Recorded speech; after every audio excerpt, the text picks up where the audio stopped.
ঘুরে গেছেন, main road দিয়ে র্যালি করেছেন, কোনো গলিতে ঢোকেননি। আর ওই যে 20% ভোট যেটা নবাজে আছে টিএমসি, সেই 20%কে রাস্তায় দাঁড় করে দিয়েছে আর প্রত্যেকের হাতে ফুল নিজের গাড়ি থেকে কিনে দিয়েছে। ভাই একটু মালা পরাস, ফুল পরাস, সবই নিজের টাকায় ফুল কিনে নিজেই পরে নিচ্ছে। এই সিন চলছিল।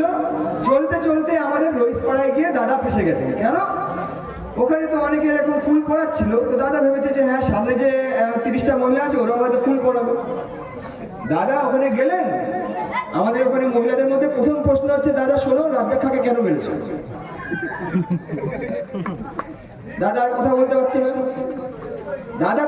পারছে না, দাদা এড়িয়ে চলে যাচ্ছে। মহিলাটা হাত ধরে আবার টেনে বলছে, না দাদা উত্তরটা দাও।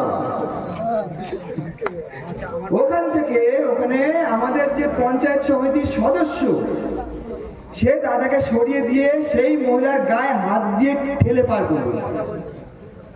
এখানে যারা যুব শ্রেণীর ছেলেমেয়েরা আছে, যারা আমার ভিডিও আজকে দেখেছে, তারা জানে ভালো করে।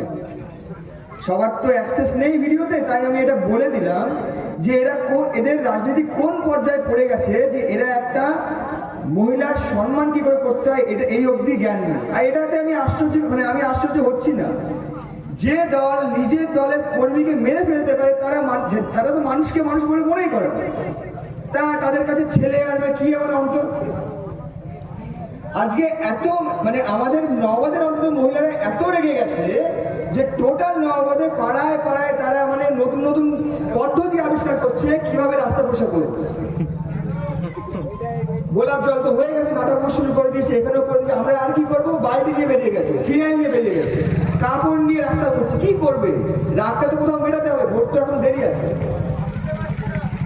আমরা আসল রাতটা ভোটের দিন মেটাবো। বেশি কথা বলবো না, কারোর চাপে ভোট দেবেন না বা বাড়ি বসে থাকবেন না। আমরা প্রত্যেকে ভোট দিতে যাব, আমাদের যেখানে ইচ্ছা হবে সেখানে ভোট দেব। ধন্যবাদ।